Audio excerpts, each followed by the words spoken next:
Welcome to another edition of Mailbag.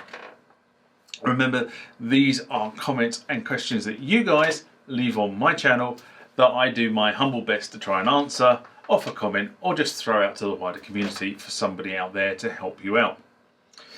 As with a number of recent mailbags, I'm doing one header and then the mailbags will follow. So if you sort of read the next mailbag and it looks the same as this, that's the reason why. But before we get going, we must address the normal parish notices, which are, if you haven't subscribed to the channel and you like videos about this sort of stuff, this sort of stuff, and this sort of stuff, you need to hit the subscribe icon. Save time, hit the bell icon as well. You'll be notified when videos hit the channel. If you like the contents of this video, please give it a thumbs up. It really helps with the YouTube algorithm. And also, I highly encourage you to leave comments down below. I do read them. I respond to every single comment. And sometimes I even use those comments as subject of videos that I will film in the future. And finally, down there is the TMTG community. For less than the price of a cup of coffee, which I think is a real bargain, you can support the production of videos on the channel. Down there are also the Instagram and Facebook tags where other stuff related to the channel will appear. But now, back to the video.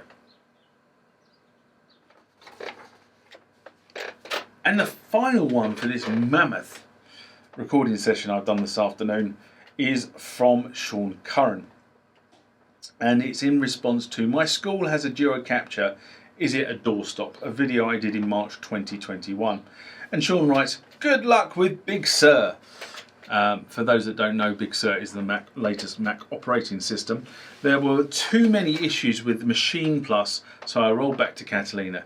Did a quick check and it appears that nearly all the Roland devices now support 10.15. Even those pesky boutique synths appearing on the list. Sadly, the commentator's Duo Capture EX is one of the few not supported. Strange that most Roland gear has a built-in USB audio interface to record directly into a DAW. That tells me Roland is moving out of the audio interface game and sticking with synths.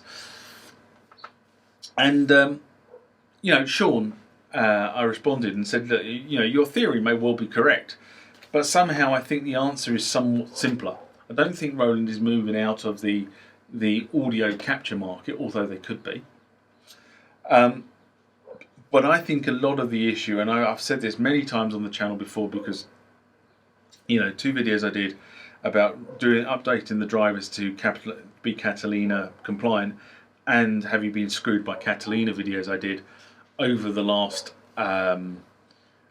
year or so, have had so many hits around this.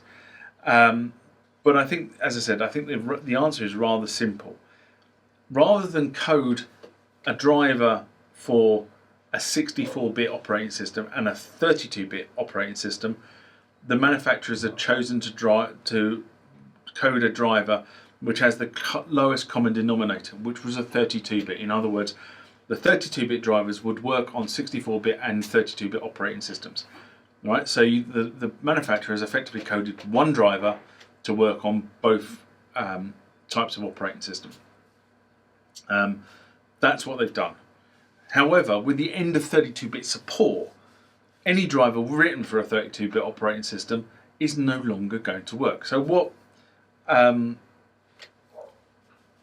what Mac did is Mac kept 32-bit driver interpretation in their OS up until Catalina. And as of Catalina, they dropped it. They removed the code from the operating system that allowed it to interpret 32-bit driver instructions, right? Requiring 64-bit driver instructions. That's what Mac have done, and you can't blame them for doing it, because they said they were going to do it for a long time. So is the issue a Mac issue? Kind of. Is the issue a manufacturer issue? Definitely. Because what has then happened is all these instruments that now have a USB socket on the back of them, this one does, it's down there somewhere, there it is, that allow you to plug your machine directly into your DAW are dependent on ensuring that you have drivers that will work with the operating system for the computer you're using. Now for Windows 10 still has 32-bit support. Okay, how much longer will Windows 10 have 32-bit support? Possibly they will see out Windows 10 with 32-bit support. But when Windows 11 comes along, it's possibly that will be a pure 64-bit operating system. And then there will be the same dilemma over there that we now have with Macintosh. With Macintosh, if you want 32-bit driver support, you have to be on 10.14 or 10.13. If you're not on 10.14 or 10.13, you won't have that driver support. And it all depends on how the manufacturer has coded those drivers. If they've coded a 64-bit driver and a 32-bit driver, then all you need to do is just get hold of the 64-bit driver and you should be good to go. But it's kind of the stance that's been taken, which is if we've discontinued support for the item, then we'll no longer publish drivers for the item, which effectively renders the equipment obsolete. And that's kind of, I think, is wrong. That you've invested in the equipment and now you find that it is potentially a doorstop. Because if it's designed where half the functionality is being driven by the program that is loaded on the computer, if the computer can't talk to it, that device is rubbish. It's gone. You know, it's worthless. Especially if you spent quite a lot of money not too many years ago. And I find that is kind of appalling. And you've pointed out with Machine Plus example, you know, once the drivers are no longer available, if it really relies on the computer to do stuff, that's it. All bets are off.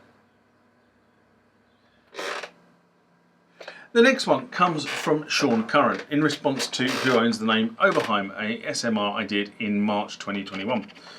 And Sean writes, well, in the UK you would buy the OBERHEIM OBXEH, and in the US we'll get the Behringer OBXEH since. Shortly after we should expect the sequential OBXA in Europe and the OBERHEIM BXA bisequential in the US to hit the market. Clear? Yeah, me too. It's clear as mud. And I kind of hear what you're saying, because it's not clear what brand will be selling in what territory. Following the case I outlined in the video that we're discussing here, where Behringer failed to register the Behringer OBERHEIM name in the US, but they seem to have the trademark in Europe. So, you know, I do hear what you're saying. It could be that we might get the Behringer OBXA or the OBERHEIM UBXA. I think there are a few more twists that will be played out on this one. One thing is for sure, we will get an OBXA clone, just not sure by who. So that's the truth.